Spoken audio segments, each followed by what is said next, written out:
चलो आज आपको एक कहानी सुनाते हैं। ठीक है, कहानी सुनिए आप आराम से। एक व्यक्ति है, ये मान लेते हैं इसका नाम क्या है, श्याम नाम है इस व्यक्ति का। ठीक है, ये एक व्यक्ति है श्याम। अभी क्या होता है, ये श्याम है हमारा। अब इस श्याम की शादी एक लड़की से होती है। उस लड़की का नाम हम एज्यूम कर लेते हैं, उसका नाम क्या है, शगुन। ठीक है, अब लेकिन जो श्याम है वो बहुत आराम से नौकरी करता है, बहुत बढ़िया नौकरी करता है मजे से, इनका खर्चा पानी आराम से चल रहा होता है।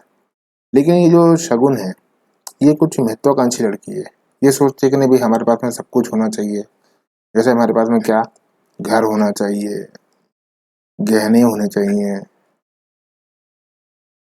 हमारे पास में अच्छी अच्छी कारें होनी चाहिए, लेकिन कार होनी चाहिए बढ़िया। लेकिन ये जो चीज़ें हैं, ये चीज़ें शाम के सैलरी में पूरी नहीं हो पाती हैं। तो अब इसको ये सजेशन देती है कि एक काम करो, आप आपके दोस्त के पास में जाओ। दोस्त के पास में जाओ, ये जो दोस्त है, अब हम एज्यूम कर लेते हैं दोस्त का नाम क्या है, राहुल। आप इस दोस्त के पास में जाओ और उससे कुछ पैसे उधार ले लो, या उससे बोलो कि भाई वो आपको कुछ पैसे उधार दिलवा देगा। ये क्या करता है, शाम क्या करता है, अपने दोस्त के पास में जाता है, राहुल के पास में, और बोलता है भाई मुझे कुछ पैसे की ज़रूरत है ताकि मैं एक घर खरीद सकूं। तो वो कहता है कि ठीक है, चलो कोई बात नहीं, हम किसी के व्यक्ति के पास में जाते हैं। अब ये विचार बनाते हैं कि चलो अपन एक काम करते हैं, एक व्यक्ति के पास में चलते हैं जो पैसा उधार देता है ना। जो व्यक्ति पैसा उधार देता है उसके पास में चलते हैं। तो बोलते हैं ठीक है चलो भाई उसके पास में चलते हैं। अभी ये जो व्यक्ति है, इस व्यक्ति का नाम क्या है, योगेश। ये इसके पास में जाते हैं।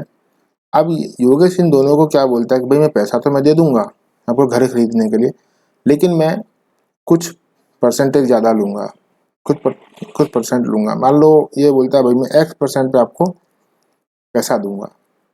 बोलते ठीक है। राहुल इसको सजेशन करता है कि चलो एक काम करते हैं, मैं बाजार में कोई और भी देने वाला होता है, अपन उसके पास में चलते हैं। तो बोलते हैं ठीक है। तो अब ये दूसरे व्यक्ति के पास में जाते हैं, ठीक है, जिसका नाम होता है शुभम। अभी शुभम के पास जाते हैं। शुभम कहते हैं कि भाई मैं आपको पैसा दे देता हूँ, ठीक है, जब मैं पैसा आपको दूंगा तो मैं आपको उसका ब्याज लूंगा कितना, Y% पर ईयर लूंगा। ठीक है, तो अभी ये बोलते हैं ठीक है कोई बात नहीं। अब ये घर पे जाते हैं, राहुल और श्याम दोनों दोस्त घर पे जाते हैं और अपनी पत्नी को ये बात बताते हैं। अपनी पत्नी को बात बताता है कि भाई मैं योगेश के पास में गया था, वो कहता है कि मैं X% पे पैसा दूंगा। शाम के पास गया तो मैं Y% पे पैसा दूंगा। तो अब इसकी पत्नी है शगुन, ये कुछ गणित के गुणा भाग लगाती है और ये बताती है कि भाई आपको पैसा किस व्यक्ति से लेना चाहिए, मतलब आपको ये जो पैसा है ये योगेश से लेना चाहिए या फिर आपको ये पैसा शुभम से लेना चाहिए, ये पैसा किससे लेना चाहिए। ठीक है, तो चलो ऐसी चीज़ों को अब हम सीख लेते हैं कि भाई ये पैसा हमें किससे लेना चाहिए। तो चलो अभी देखते हैं आगे, चलते हैं अभी आगे। तो देखो बात वही आ गई कि हमारा जो रोल था वो क्या था, यदि कोई भी राशि 5 वर्षों के लिए लेते हैं, ठीक है, तो अभी सोचो जो हमारा व्यक्ति कौन था, देखो श्याम। तो हमारा जो व्यक्ति था श्याम, श्याम श्याम था। ये जाता है पैसे लेने के लिए, कितने सालों के लिए, 5 साल के लिए, मतलब टाइम कितना चाहिए इसको पैसा चुकाने के लिए, 5 years का टाइम चाहिए इसको। ठीक है, अब जो योगेश था, योगेश के पास में गए थे ये, योगेश इनको कितने रेट पे दे रहा है, 5% की रेट पे दे रहा है।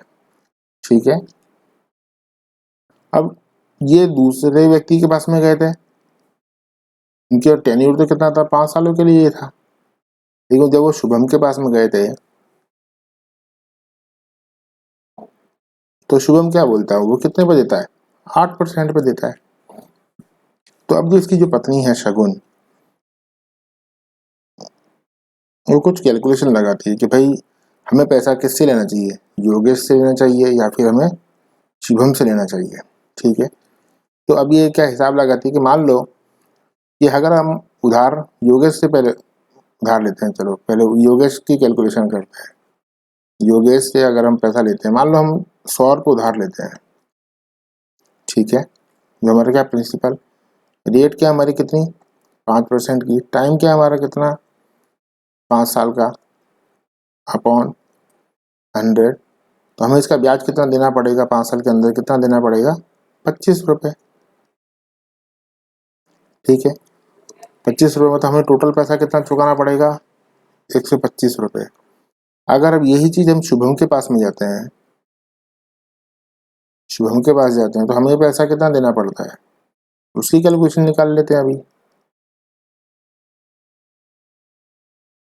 ये तो अभी कितना आएगा 40, मतलब हमें टोटल पैसा कितना देना पड़ेगा 140 रुपये। इसका मतलब अगर हम 140 में से 125 रुपये घटा देते हैं तो हमारे पास में कितने बचते हैं 15 रुपये बचेंगे, मतलब 15 रुपये हमें एक्स्ट्रा देने पड़ेंगे। किसको देने पड़ेंगे, हमें शुभम को देने पड़ेंगे। तो अब हमें किससे ब्याज पे पैसा लेना चाहिए, योगेश से हमें ब्याज पे पैसा लेना चाहिए। ठीक है, ऐसे क्वेश्चन देखो आपके एग्जाम में आते हैं। वो बोलते हैं कि भाई कोई भी एक राशि है 5 सालों के लिए दिया, कितना % ब्याज पे दिया, वो ब्याज देगा। बोलता है उसके बाद बोलता है यदि इसी राशि को हम कितने 8% से दें तो हमें कितना अधिक ब्याज मिलेगा, तो हमें कितना अधिक ब्याज मिलेगा 15 रुपये। तो देखिए इस ऐसी छोटी छोटी कहानियों से आप इनको सीखें और इन चीज़ों की आप प्रैक्टिस करें। ठीक है, तो ऐसे क्वेश्चंस आपके एग्जाम में आते हैं, आप उनको इस तरीके से बहुत आराम से सॉल्व कर सकते हैं। ठीक है।